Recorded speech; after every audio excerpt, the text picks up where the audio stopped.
Hello बच्चों, कैसे हैं आप सब। उम्मीद है अच्छे होंगे। मैं आपका social science teacher Ali sir स्वागत करता हूं आपके अपने यूट्यूब चैनल वर्ड्स गुरु में। ये मेरा लेक्चर फोर्थ है और लेक्चर 1 2 3 हम लोगों ने कवर कर लिया है। आज उसके आगे की बातें हम लोग करने वाले हैं। इसमें हम लोग यूरोप में राष्ट्रवाद चैप्टर को देख रहे थे, ठीक है। आगे की बची हुई बातें को आज हम लोग देखेंगे और चैप्टर को समाप्त भी करेंगे। देखिए, ये हमारा चैप्टर का ही नाम है यूरोप में राष्ट्रवाद। यूरोप में राष्ट्रवाद का उदय, ये इतिहास का पहला चैप्टर है, ठीक है। इसमें 3 लेक्चर हम लोगों ने कर लिया है और इसमें से ये लास्ट चैप्टर होगा, लास्ट लेक्चर होगा इस चैप्टर के लिए, ठीक। हम लोग देखेंगे जो बचा हुआ आगे की बात है वो क्या है, ठीक है। हम लोग देखेंगे कि इटली के एकीकरण की बाधा को लिखे। इटली के एकीकरण की बाधा को लिखें। आखिर इटली के एकीकरण में जो बाधा था वह कौन कौन से देश था, आखिर क्या क्या बाधा आ रही थी कि इटली का एकीकरण नहीं हो पा रहा था। इटली यूरोप महादेश का एक छोटा सा देश है जो आजाद हो गया था और यह एकीकृत होना चाहता था। इटली एकीकृत होना चाहता था क्योंकि एकीकरण से पहले इटली कई छोटे बड़े प्रांतों में विभाजित था, ठीक है। और इटली को एक होने में कई सारे बाधा उत्पन्न हो रहे थे। उस हम बाधा को देखेंगे, देखते हैं एक एक करके कि इटली के एकीकरण की बाधा क्या है। याद रखना, ये बहुत ही वीवीआई क्वेश्चन है क्योंकि इससे एग्जाम में हर बार पूछता भी है और ये लघु तेरे क्वेश्चन बनता है और इससे ऑब्जेक्टिव भी क्वेश्चन बनता भी है, ठीक है। इटली के एकीकरण की बाधा को लिखें, ठीक है। लिखा है इटली के एकीकरण की बाधा इस प्रकार निम्नलिखित है। आखिर कौन कौन सी बाधा है हम उसको देखेंगे। पहला है सार्डिनिया, पीडमाउंट, ऑस्ट्रिया, फ्रांस, इंग्लैंड तथा रूस इस देश यानी कि इटली को एक नहीं होने देना चाहते थे। कुछ देश जैसे कि सार्डिनिया पीडमाउंट, ठीक है, ऑस्ट्रिया, फ्रांस, इंग्लैंड, रूस, ये ऐसे देश थे जो इटली को एक नहीं होने देना चाहते थे। ये इटली के एकीकरण के बाधा थे, यानी कि इटली के एकीकरण में बाधा उत्पन्न कर रहे थे सार्डिनिया पीडमाउंट, ऑस्ट्रिया, फ्रांस, इंग्लैंड, रूस, ये सब ऐसे देश थे जो इटली के एकीकरण की बाधा बने हुए थे। दूसरा बात है अशिक्षा। इटली के एकीकरण का सबसे बड़ा बाधा था अशिक्षा, क्योंकि वहां के लोग जागृत नहीं थे और वो ये बाधा उत्पन्न हो रहा था क्योंकि वे लोग बुद्धिजीवी नहीं थे, ठीक है। नेक्स्ट है इटली के दो शहर लुम्बनी और वेनेसिया, ये दोनों शहर ऑस्ट्रिया के कब्जे में था और ऑस्ट्रिया चाहता नहीं था कि कभी इटली का एकीकरण हो और ये जो शहर था, ये जो क्षेत्र था वापस नहीं कर रहा था और ये किसके कब्जे में था, ऑस्ट्रिया के कब्जे में था, जिसके वजह से इटली एकीकृत नहीं हो पा रहा था। नेक्स्ट है छोटे छोटे राजा एवं सामंत इटली के एकीकरण का विरोध करते थे, यानी कि जो लोग यूटोपियन विचार वाले थे, यानी कि पुराने तरीके से जो समाज में बदलाव नहीं चाहते थे, वो इटली का एकीकरण नहीं चाहते थे। ये इटली के एकीकरण की बाधा थे। उम्मीद है बुझाया होगा। और एक बात याद रखना, ये जो सार्डेनिया पीडमाउंट है, सार्डेनिया पीडमाउंट का राजा विक्टर इमैनुअल है। याद रखना, ये ऑब्जेक्टिव क्वेश्चन बनता है कि सार्डेनिया पीडमाउंट का राजा कौन है, तो याद रखेंगे सार्डेनिया पीडमाउंट का राजा विक्टर इमैनुअल है। इनको विक्टर इमैनुअल को सार्डेनिया पीडमाउंट का राजा बनाया गया था।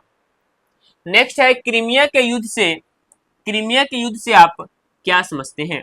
हम लोग क्रीमिया के युद्ध को देख लेते हैं कि क्रीमिया के युद्ध क्या था, ठीक है। याद रखना, जो क्रीमिया युद्ध था वह जुलाई 1853 ईस्वी से सितंबर 1855 ईस्वी तक लड़ा गया था, यानी कि 1853 से 1855 ईस्वी तक क्रीमिया का युद्ध लड़ा गया था। यह युद्ध फ्रांस, ब्रिटेन, सार्डेनिया पीडमाउंट, ऑस्ट्रिया तथा दूसरी ओर रूस था। इस युद्ध में रूस की हार होती है। याद रखेंगे कि जो क्रीमिया का युद्ध था, इस युद्ध में एक तरफ रूस होता है और दूसरी तरफ फ्रांस होता है, ब्रिटेन होता है, सार्डेनिया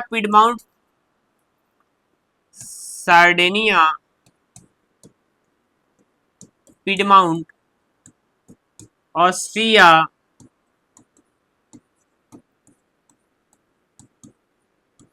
ऑस्ट्रिया, ये देश ऐसे थे जो क्रीमिया के युद्ध में रूस के विरोध में लड़ रहे थे और इस युद्ध में रूस की बुरी तरह से हार हुई थी। यानी क्रीमिया के युद्ध से आप क्या समझते हैं, अभी भी क्वेश्चन है। क्रीमिया का युद्ध जुलाई 1853 ईस्वी से सितंबर 1855 ईस्वी तक लड़ा गया था। ठीक है, इस युद्ध में रूस की बुरी तरह से हार हुई थी क्रीमिया के युद्ध में। नहीं देते हैं इटली के एकीकरण में मेजिनी गैरिबाल्डी काउंट काबूर के योगदानों को लिखें। यानी कि इटली का जो एकीकरण हुआ, इटली का एकीकरण हुआ, इटली का एकीकरण हुआ, उस एकीकरण में, इटली के एकीकरण में जो मेजिनी था,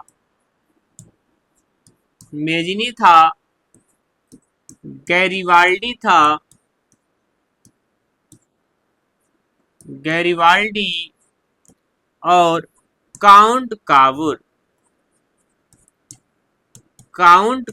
का योगदान बताना है कि आखिर इटली के एकीकरण में इन तीनों लोगों का क्या योगदान था।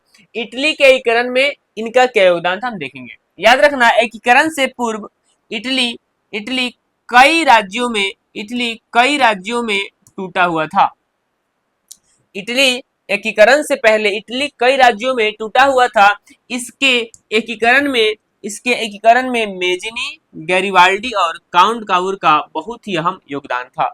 इटली के एकीकरण में गैरिबाल्डी, मेजिनी और काउंट काबूर का बहुत ही अहम योगदान था। हम उसको देखेंगे, जैसे कि इसमें मेजिनी है।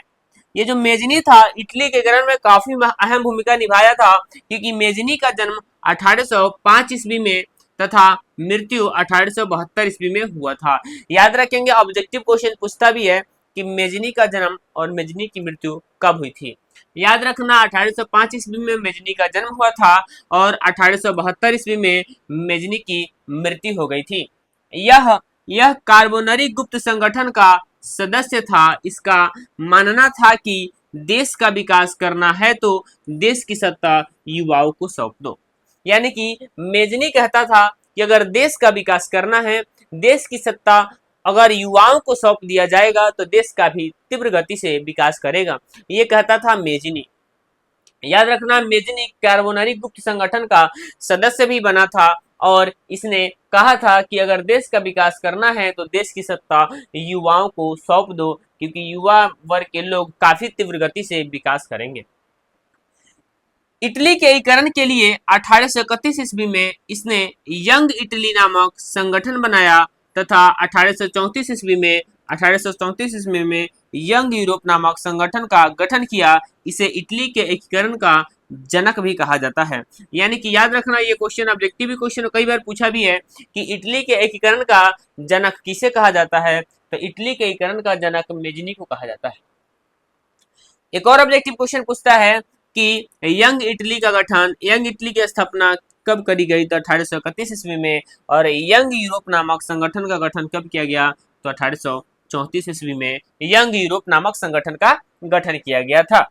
उम्मीद है बात समझ में आ रहा होगा। दूसरा है गैरिबाल्डी।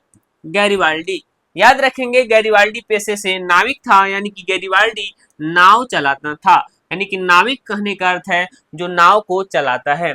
यानी गैरिबाल्डी का पेशा था कि नाव चलाना, जिसका जन्म, यानी कि गैरिबाल्डी का जन्म 1807 ईस्वी में हुआ था नीज में, और यह मेजिनी का समर्थक था। यानी कि गैरिबाल्डी मेजिनी का काफी समर्थन करता था और इसने ऑस्ट्रिया के दो शहर सिसिली और निपल्स को जीत लिया। यानी कि सिसिली और निपल्स पर आक्रमण कर जीत लिया और राजा विक्टर इमैनुअल को सौंप दिया।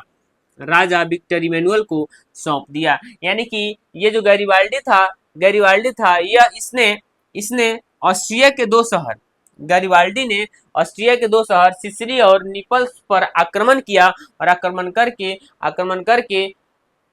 दो शहर सिसिली और निपल्स पर आक्रमण किया और दोनों शहर को जीत लिया। दोनों शहर सिसिली और नेपल्स ऑस्ट्रिया देश का था और राजा विक्टर इमैनुअल को सौंप दिया, जिसके वजह से राजा विक्टर इमैनुअल काफी खुश भी होता है।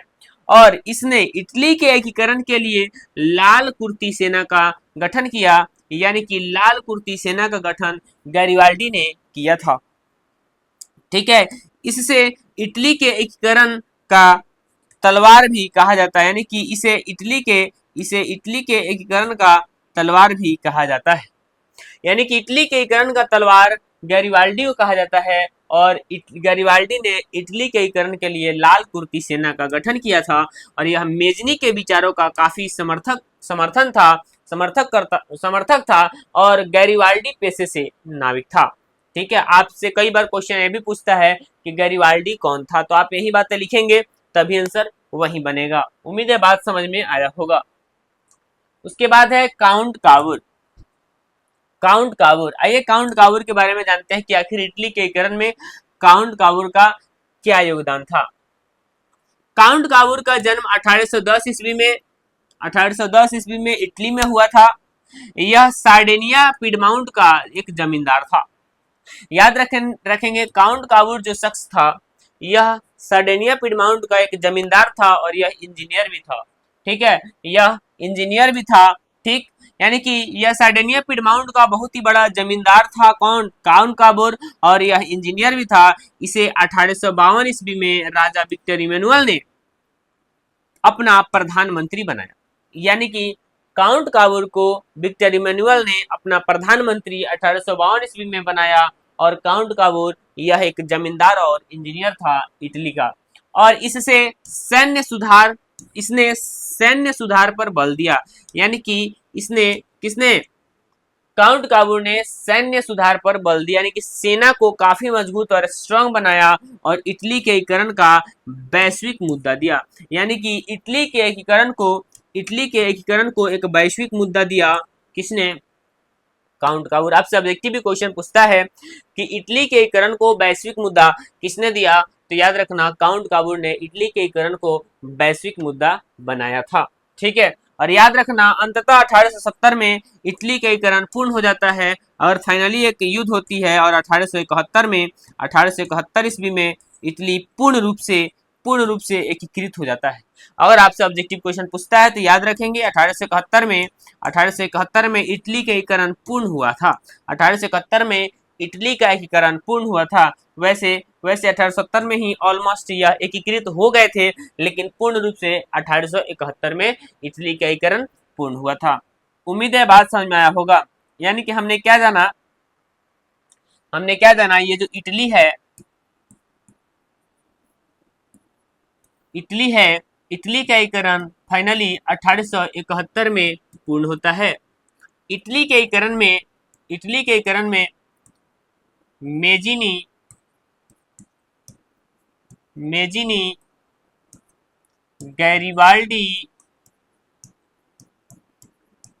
गैरिबाल्डी और काउंट कावूर ये तीनों का काफी अहम योगदान था। याद रखेंगे कि मेजनी को इटली के एकीकरण का जनक कहा जाता है और इटली के एकीकरण का तलवार गैरिबाल्डी को कहा जाता है। और इटली के एकीकरण को वैश्विक मुद्दा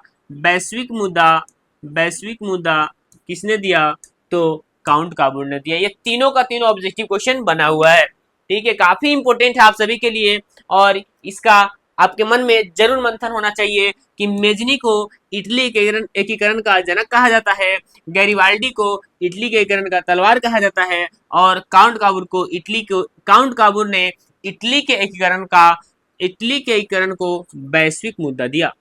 ठीक है, भी याद रखेंगे आराम से। ठीक, दूसरी बात कि मेजनी ने यंग इटली और यंग यूरोप नामक दो संगठन का गठन किया था 1831 ईस्वी में और 1834 ईस्वी में। उम्मीद है जो भी बातें डाउट होगा वो एक बार कमेंट बॉक्स में जरूर लिखेंगे। आपको किसी प्रकार का कंफ्यूजन होगा तो उसको जरूर बताया जाएगा। इटली के एकीकरण में मेजनी, गैरिबाल्डी और काउंट कावूर के योगदान को लिखें। याद रखना ये चीजें अभी जस्ट हम लोगों ने बताया है। इटली के एकीकरण में मेजनी, गैरिबाल्डी और काउंट काबूर के योगदानों को लिखे अभी जस्ट हमने देखा है। ठीक, कुछ पॉइंट है ये यहाँ का, इस ये आंसर नहीं है, ये क्वेश्चन नहीं है, ये बातें हमने पिछला स्लाइड में कर लिया है। ठीक है, इसको यहाँ पर नहीं देखेंगे, क्लियर, ये यहाँ के लिए नहीं है। ठीक है, इस क्वेश्चन का आंसर हम लोगों ने पिछले स्लाइड में किया है। ठीक, कुछ यहाँ पर पॉइंट है, कुछ यहाँ पर पॉइंट है जिससे हमें देखना है। सेडोवा, याद रखेंगे, सेडोवा का युद्ध 1866 ईस्वी में ऑस्ट्रिया और प्रसा के बीच लड़ा गया था। याद रखना, ऑब्जेक्टिव क्वेश्चन पूछता भी है कि सेडोवा का युद्ध किनके बीच हुआ था, तो ऑस्ट्रिया और प्रसा के बीच सेडोवा का युद्ध हुआ था, और सेडोवा का युद्ध 1866 ईस्वी में लड़ा गया था।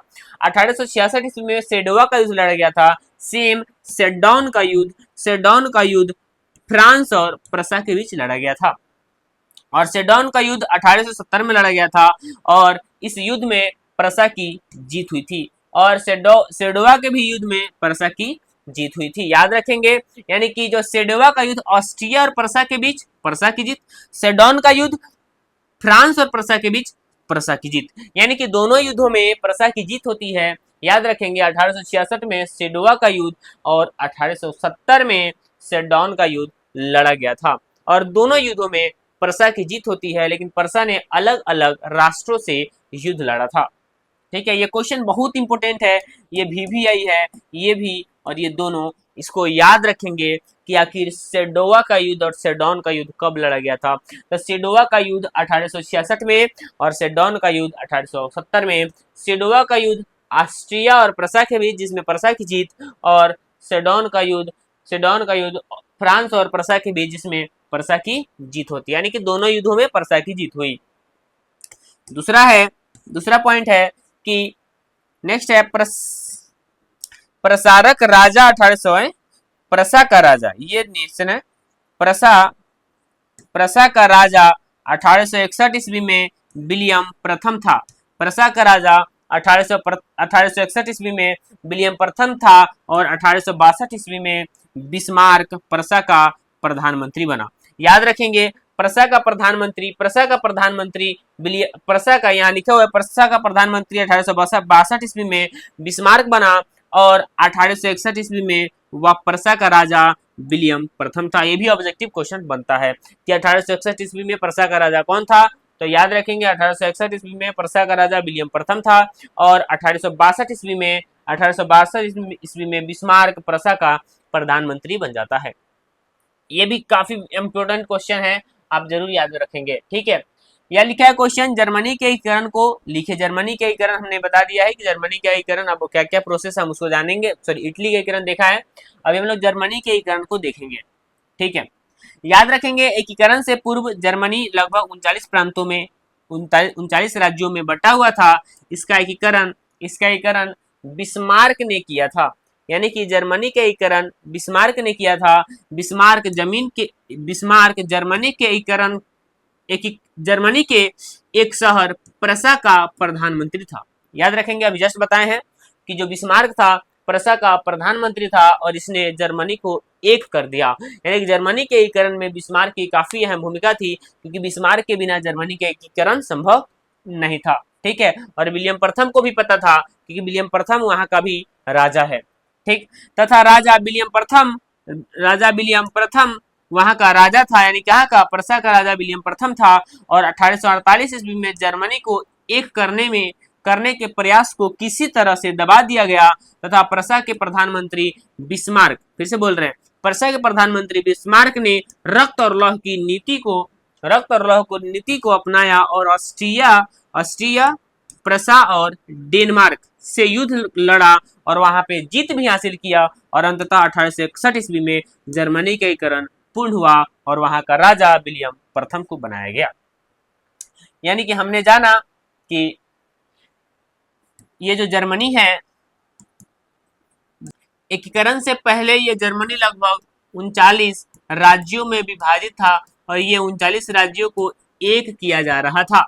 याद रखेंगे, जर्मनी का जो एकीकरण था वह पहले शुरुआत किया गया 1848 में लेकिन इसे किसी भी तरह से विफल कर दिया गया। यानी कि 1848 ईस्वी के प्रयास को विफल कर दिया जाता है और जर्मनी का एकीकरण पूर्ण ना हो सका। ठीक है, याद रखेंगे प्रसा एक देश है, प्रसा का प्रधानमंत्री, ठीक है, प्रसा का प्रधानमंत्री बिस्मार्क होता है और इस प्रसा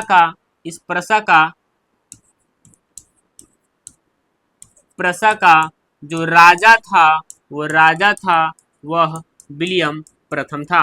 प्रसा का राजा विलियम प्रथम था। प्रसा के राजा विलियम प्रथम को पता होता है कि बिस्मार्क के बिना जर्मनी के एकीकरण संभव नहीं हो पाएगा और जर्मनी के एकीकरण में बिस्मार्क का काफी अहम योगदान होता है, क्योंकि बिस्मार्क ने रक्त और लौह की नीति को अपनाया और जर्मनी को एकीकृत किया। ठीक है, और फाइनली जो जर्मनी है 1871 में जर्मनी के एकीकरण पूर्ण कर दिया जाता है, जिसमें प्रसा का प्रधानमंत्री बिस्मार्क का काफी अहम भूमिका होता है। आइए हम देखते हैं कि आखिर जर्मनी का एकीकरण में ये जो प्रसा कैसे भूमिका निभाता है, हम उसको देखेंगे। एकीकरण से पूर्व जर्मनी 39 राज्यों में बटा हुआ था तथा इसका एकीकरण बिस्मार्क ने किया था। बिस्मार्क जर्मनी का एक शहर प्रसा का बहुत प्रधानमंत्री था तथा राजा विलियम प्रथम था। 1848 ईस्वी में जर्मनी को एक करने में प्रयास क्या गया। 1848 ईस्वी में जर्मनी को एक करने के प्रयास को किसी तरह से दबा दिया गया तथा प्रसा के प्रधानमंत्री बिस्मार्क ने रक्त और लौह की नीति को अपनाया तथा ऑस्ट्रिया, प्रसा और डेनमार्क से युद्ध लड़ा और उसे जीत भी लिया तथा अंततः 1871 ईस्वी में जर्मनी के एकीकरण पूर्ण हुआ और राजा विलियम प्रथम को बनाया गया। उम्मीद है बात समझ में आया होगा। नेक्स्ट हम लोग देखेंगे, नेक्स्ट क्वेश्चन को देख लेते हैं। इटली और जर्मनी के एकीकरण में ऑस्ट्रिया की क्या भूमिका थी। याद रखेंगे इटली और जर्मनी के एकीकरण में ऑस्ट्रिया सबसे बड़ा बाधा था, ऑस्ट्रिया सबसे बड़ा शत्रु था। ऑस्ट्रिया कभी नहीं चाहता था कि इटली और जर्मनी का एकीकरण हो, वे पुराने तरीके से जीना चाहता था। ठीक है, क्योंकि ऑस्ट्रिया का चांसलर उस समय मेटरनिक था और वह कभी नहीं चाहता था कि देश में किसी भी तरह का बदलाव हो। मेटरनिक का मानना था कि शासन करो लेकिन जनता की कोई भलाई ना करो। मेटरनिक का मानना था कि शासन करो लेकिन जनता की कोई भलाई ना करो। हम देखेंगे इटली और जर्मनी का सबसे बड़ा बाधा ऑस्ट्रिया था, क्योंकि ऑस्ट्रिया का चांसलर मेटरनिक इटली और जर्मनी का एकीकरण नहीं चाहता था और इसका मानना था कि शासन करो लेकिन जनता की कोई भलाई ना करो। ये इटली और जर्मनी के एकीकरण में ऑस्ट्रिया की भूमिका देख लीजिए कि ऑस्ट्रिया की बहुत बड़ी भूमिका क्या थी कि यह सबसे बड़ा बाधा था, शत्रु था। ऑब्जेक्टिव क्वेश्चन पूछता है, ठीक है, इटली और जर्मनी के एकीकरण में नेपोलियन बोनापार्ट, यहाँ लिखा है इटली और जर्मनी के एकीकरण में नेपोलियन की क्या भूमिका थी। आइए देखते हैं। इटली और जर्मनी के एकीकरण में नेपोलियन की बहुत ही अहम भूमिका थी, क्योंकि फ्रांसीसी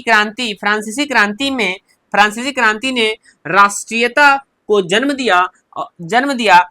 एकीकरण से पूर्व इटली तथा जर्मनी कई राज्यों में विभाजित था। इटली 300 जबकि जर्मनी 39 प्रांतों में टूटा हुआ था। इसके एकीकरण के लिए जर्मन राइन संघ की स्थापना किया गया 1806 ईस्वी में। इटली और जर्मनी के एकीकरण के लिए जर्मन राइन संघ की स्थापना किया गया। ऑब्जेक्टिव क्वेश्चन पूछता भी है कि जर्मन राइन संघ की स्थापना कब किया गया, तो 1861 ईस्वी लगाएंगे। एकीकरण से पूर्व इटली लगभग 300 और जर्मनी लगभग 39 प्रांतों में टूटा हुआ था। ठीक है, नेक्स्ट देखते हैं कि बिस्मार्क कौन था। ठीक है, बिस्मार्क कौन था, तो बिस्मार्क के बारे में भी जस्ट हमने बता भी दिया है। ठीक है, आइए देखते भी हैं कि बिस्मार्क एक सफल कूटनीतिज्ञ था। ठीक है, क्योंकि बिस्मार्क ने कई युद्ध भी लड़ा था और उस युद्ध को जीत भी पाया था। ठीक है, बिस्मार्क एक सफल कूटनीतिज्ञ था। यह हीगेल के विचारों का समर्थक था। इसने जर्मनी के एकीकरण के लिए रक्त और लौह की नीति को अपनाया और प्रसा का राजा विलियम प्रथम ने अपना प्रधानमंत्री बनाया। यानी कि विलियम प्रथम ने अपना प्रधानमंत्री बनाया। किसे? बिस्मार्क ने, बिस्मार्क को। और बिस्मार्क प्रसा का प्रधानमंत्री बना और प्रसा का राजा उस समय विलियम प्रथम था। इसने ऑस्ट्रिया के खिलाफ कई युद्ध लड़ा और युद्ध लड़ने के लिए विशाल सेना का गठन किया। यानी कि ऑस्ट्रिया के विरोध में युद्ध लड़ने के लिए बिस्मार्क ने विशाल सेना का गठन भी किया और काफी युद्ध लड़ा और सभी युद्धों को जीत भी पाया। ठीक है, नेक्स्ट देखते हैं। जर्मनी के एकीकरण में बिस्मार्क की भूमिका। क्वेश्चन ही है, ये सारे क्वेश्चन पूछे हुए हैं। ठीक है, जर्मनी के एकीकरण में बिस्मार्क की क्या भूमिका थी? तो याद रखेंगे, जर्मनी के एकीकरण में बिस्मार्क की बहुत ही अहम भूमिका थी। ठीक है, इसने रक्त और लौह की नीति को अपनाया और जर्मनी के एकीकरण के लिए 3 युद्ध लड़ा था। जर्मनी के एकीकरण के लिए 3 युद्ध भी लड़ा था बिस्मार्क ने, 3 युद्ध भी लड़ा था। यानी कि जर्मनी के एकीकरण में बिस्मार्क की भूमिका को हम सारी बातें को देखेंगे। ठीक है, आइए देखेंगे यह 3 युद्ध कौन कौन से लड़ा था। ठीक, यानी कि एकीकरण के लिए जर्मनी के एकीकरण में बिस्मार्क की बहुत ही अहम भूमिका थी। इसने रक्त और लौह की नीति को अपनाया और जर्मनी के एकीकरण के लिए 3 युद्ध भी लड़ा था। जैसे एक नंबर है कि 1864 ईस्वी में ऑस्ट्रिया के साथ मिलकर डेनमार्क के दो शहर सेल्सविंग और होल्सविंग को जीत लिया। याद रखेंगे, ये जो बिस्मार्क है, बिस्मार्क काफी सफल कूटनीतिज्ञ था। जर्मनी को एक करने के लिए 1864 ईस्वी में ऑस्ट्रिया के साथ मिलकर डेनमार्क के 2 शहर सेल्सविंग और होल्सविंग को जीत लिया। यानी कि होल्सविंग को जीत लिया किसने? जैसे हमने क्या देखा है, हमने देखा है कि 1834 ईस्वी में ऑस्ट्रिया के साथ मिलकर के डेनमार्क के 2 शहर सेल्सविंग और होल्स्टिंग को जीत लिया और 1866 ईस्वी में सेडेवा का युद्ध के तहत ऑस्ट्रिया को पराजित किया। यानी कि सेडेवा के युद्ध में ऑस्ट्रिया को भी पराजित किया। और नेक्स्ट है 1870 ईस्वी में सेडोन के युद्ध के तहत फ्रांस को पराजित किया। यानी कि याद रखेंगे, प्रसा का जो प्रधानमंत्री था काफी सफल कूटनीतिज्ञ था और उसने 3 युद्ध लड़ा और तीनों युद्ध में विजयी भी रहा। ठीक है, और अंततः पूरे यूरोप का मानचित्र बदल दिया और 1871 ईस्वी में जर्मनी का एकीकरण पूर्ण हो गया। जर्मनी के एकीकरण में जर्मनी के एकीकरण में जो बिस्मार्क है उसकी काफी अहम भूमिका रही है। ठीक है, ये थे उसके सभी पॉइंट हम लोगों ने देखा। अब नेक्स्ट देखते हैं, रक्त और लौह की नीति से आप क्या समझते हैं? रक्त और लौह की नीति से आप क्या समझते हैं? रक्त और लौह की नीति से आप क्या समझते हैं, हम इसको देखेंगे। सबसे पहला बात कि रक्त और लौह की नीति का प्रतिपादन या अवलंबन जो किया था उसका नाम था बिस्मार्क। बिस्मार्क ने रक्त और लौह की नीति को अपनाया था। ठीक है, और यह प्रसा का चांसलर था। ठीक है, प्रसा का प्रधानमंत्री था। ठीक, यह भाषण काफी तगड़ा देता था। आइए देखते हैं, रक्त और लौह की नीति का प्रतिपादन बिस्मार्क ने किया था। यह प्रस्ता नहीं है, ये प्रसा है। ये प्रसा का शासक यानी कि प्रधानमंत्री था, चांसलर था। इसका मानना था कि भाषण करने से कुछ नहीं होगा, जर्मनी के एकीकरण के लिए विशाल सेना का गठन करना होगा। यानी कि बिस्मार्क कहता था कि भाषण करने से कुछ नहीं होगा, जर्मनी को एक करना है तो एक मजबूत और विशाल सेना का गठन करना होगा, तभी जर्मनी का एकीकरण हो सकता है। ठीक है, इसमें कुछ पॉइंट है जो उसकी भूमिका है या फिर रक्त और लौह की नीति की पॉइंट है। जैसे हंगरी की, ये थे क्या रक्त और लौह की नीति के पॉइंट। ठीक है, कि रक्त और लौह की नीति से क्या समझते हैं? तो रक्त और लौह की नीति का प्रतिपादन बिस्मार्क ने किया था। यह प्रसा का चांसलर यानी कि प्रधानमंत्री था। इसका मानना था कि भाषण करने से कुछ नहीं होगा, जर्मनी के एकीकरण के लिए विशाल सेना का गठन करना होगा। कुछ पॉइंट है, जरा हम उसको देख लेते हैं। जैसे हंगरी की राजधानी बुडापेस्ट है। हंगरी की राजधानी बुडापेस्ट है, ये ऑब्जेक्टिव क्वेश्चन बना हुआ है। हीगेल एक दार्शनिक था। बावेरिया का राजा अल्टो था, इसे यूनान का राजा बनाया गया। ठीक है, बवेरिया का राजा अल्टो था और अल्टो को यूनान का राजा बनाया गया। जब यूनानी स्वतंत्रता संग्राम हो रही थी तो यूनान जब स्वतंत्र हुआ तो वहां का राजा अल्टो को बना दिया गया और अल्टो एक बवेरिया का शासक था। ठीक है, यूनानी स्वतंत्रता संग्राम को भी हमने देखा है। ठीक, नेक्स्ट है 1848 ईस्वी के क्रांति के बाद पुरातन युग का अंत हो गया। यानी जब 1848 ईस्वी का क्रांति हुआ था ना, उसमें पुरातन युग कहने का अर्थ होता है कि जो पुराने तरीके से शासन व्यवस्था था, यानी कि जो वुर्वो राजवंश था उसका समापन हो गया था, यानी कि पुरातन युग का समापन हो गया था। यानी कि 1848 ईस्वी के क्रांति के बाद पुरातन युग का अंत हो गया।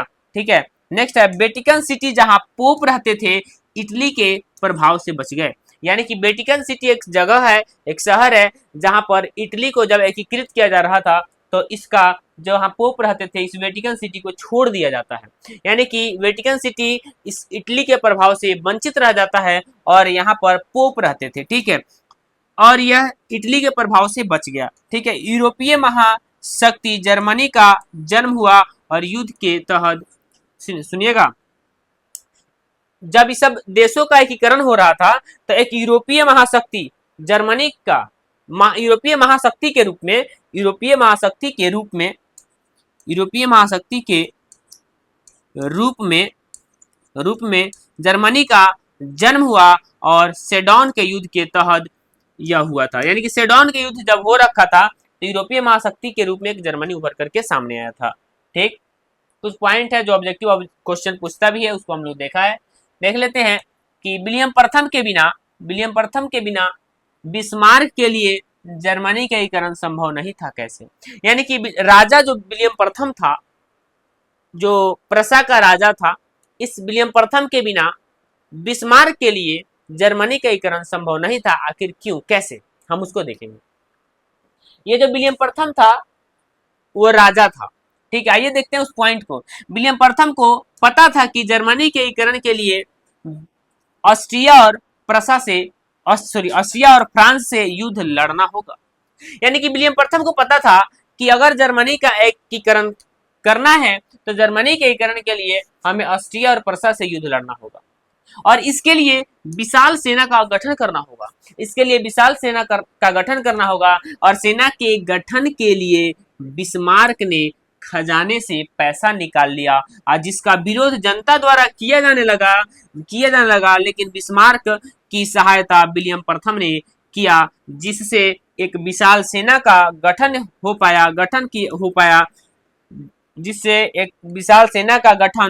पाया, यानी कि हो